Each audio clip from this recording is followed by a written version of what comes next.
morning. My name is Cheryl Rex. I am the mother of Lance Corporal Dylan Merola. I want to thank Congressman Issa and all the dignitaries that are present today so that I may have this opportunity to speak publicly for the first time since the botched and chaotic withdrawal from Afghanistan, which took the life of my son and 12 other service members, 170 Afghan civilians, and left hundreds wounded. I am seeking answers to my many questions that have gone unanswered since August 26, 2021. Dylan was on his first deployment to Jordan when the withdrawal from Afghanistan began. That quickly turned into an evacuation of our Afghan allies and civilians when he and his battalion were then redirected to assist in this process. My son was only 20 years old. It begins with the moment when I saw 2 uniformed Marines awaiting my arrival to inform me that my son had been identified as one of the 13 service members that had been killed at Abbey Gate during Operation Freedom Sentinel, also known as Operation Enduring Freedom. I was told to pack an overnight bag and be ready to go to Delaware for a dignified transfer to receive my son's body. Myself and the other families of our 13 were waiting for the plane arrival to the United States. When Joe Biden, our elected president, entered the room, when he approached me, his words to me were, my wife Jill and I know how you feel. We lost our son as well and brought him home in a flag-draped coffin. My heart started beating faster, and I started shaking knowing that their son died from cancer and they were able to be by his side. Also wondering how someone could honestly be so heartless to say he knew how I felt a little over 24 hours and learning of my son's death. After this encounter, I have never had any personal correspondence, nor has my son been honored or his name spoken by this Commander-in-Chief or his administration on what I feel is because of their failures and poor planning to exit our troops from Afghanistan. I returned home, and the following days, I started to receive phone calls from Dylan's commanding officers, which leads me to a conversation I had that stated, "Ma'am, we decided to hold Abbey Gate open for just 1 more hour in hopes to save a few more lives, knowing that the imminent attack was approaching the gate." That statement is ingrained inside my brain, knowing that if they had closed the gate, my son would be alive today. I have wondered who gave that order to hold that gate open for 1 more hour, and for whom. Within the following weeks, Dylan's battalion began returning to Camp Pendleton, is when Marines had the opportunity to reach out to the families. I was very fortunate that I lived close enough to the base that several of the Marines came to visit me and began telling me their stories. Every story being told coincided that Abbey Gate was ambushed and was a complex attack, not just a single suicide bombing, which was being reported on news outlets. I had spent the first couple of weeks wondering if my son's remains were not going to be intact, to learning that my son had suffered injuries and had been medically treated and his body was viewable. Whatever ounce of comfort that may have brought me, I knew I would be able to see my son one last time.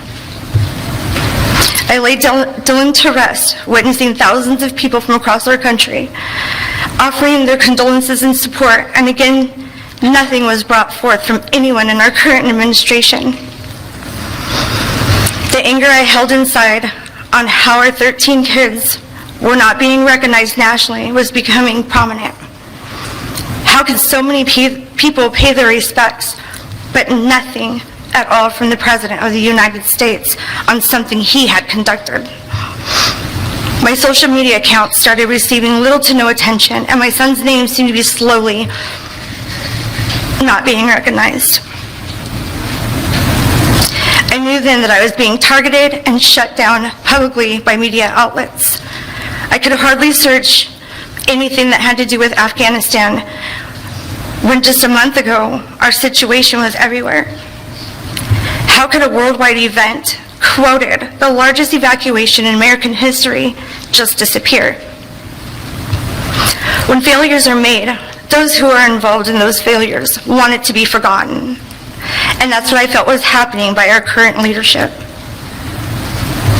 Those Marines who had poured their hearts out to me and had been by my side grieving over their experiences, their stories were beginning to change. I knew they were being told they couldn't speak about their experiences any longer. On January 19th, 2022, a colonel in his JAG briefed me on the after-action report of what was supposed to be the truths and facts of what happened at Abbey Gate.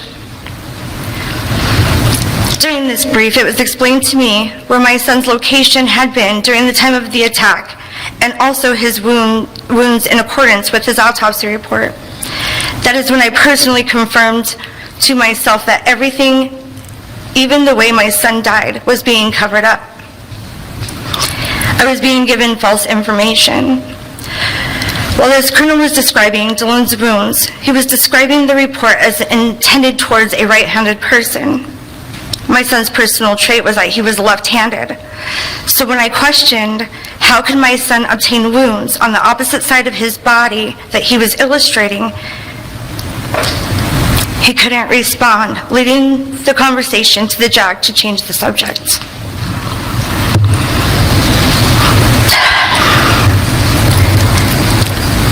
They continued into showing me drone footage that ultimately they claimed it had a 3-minute unexplainable lapse.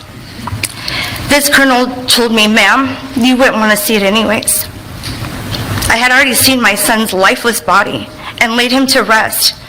Who was this colonel to make a decision what I was capable of watching?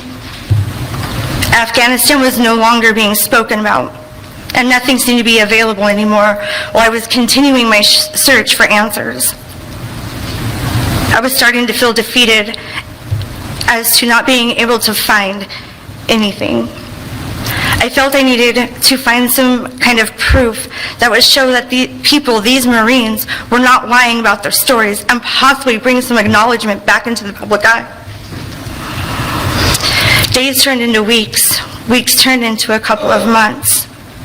As the 1-year mark approached, I knew in my heart that my son and our 13 were not going to be honored or spoken more than just a small new community that we were circulating in. But in my head I kept thinking, maybe, just maybe, their names would be spoken on national TV or even just anything to honor their sacrifices, and people would remember them.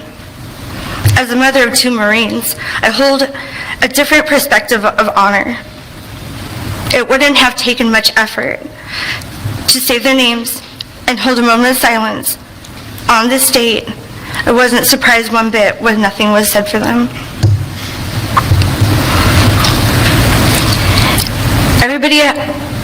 Every day I had just hoped and prayed that people wouldn't forget this withdrawal, being that U.S. troops had spent the past 20 years defending and protecting the Afghan civilians. I was fighting an endless battle without being heard. From zero honor or respect from our current administration, being publicly removed, to lies and cover-ups over facts and truths that there was zero accountability and no real evidence provided, or any honest information was being given to me. Months following, a couple of veteran Marines contacted me asking if I knew about the upcoming congressional hearings that would start to take place. I started to think, is this true? Maybe we are able to start getting answers to some of my questions on my son's death. I am extremely grateful to those Marines telling their stories, which have all been everything I had been told from the very beginning. I feel with our combined efforts and our commitment to exposing what was really happening in Afghanistan, maybe I can finally get some truths about my son's death, and the American people would see the failures that actually occurred. I feel I deserve real answers, real truths, real facts, and someone to be held accountable for the failures that occurred that took my son's life. I am here now with those hopes, with those same hopes that you are willing to stand by my side and help me get those truths and answers I've been looking for almost 2 years. The impact of tragedy is painful. The impact of losing your child in a manner that could have been prevented and led people who seem to not have any sympathy for human lives is anger, frustration, disappointment, mental stress, physical pain, and more than just a broken heart that cannot be fixed. I hope one day as a mother I can understand why my son was chosen to leave this earth. Behind every heart is a hero. Behind every hero is a story. Behind every story reveals what they endured for you, for me, and for all mankind. Thank you for allowing me to share just a glimpse of what I have been holding inside my heart since that date of August 26, 2021, as the day I lost my son, Lance Corporal Dylan Merola, because legends live forever and their stories will always be told.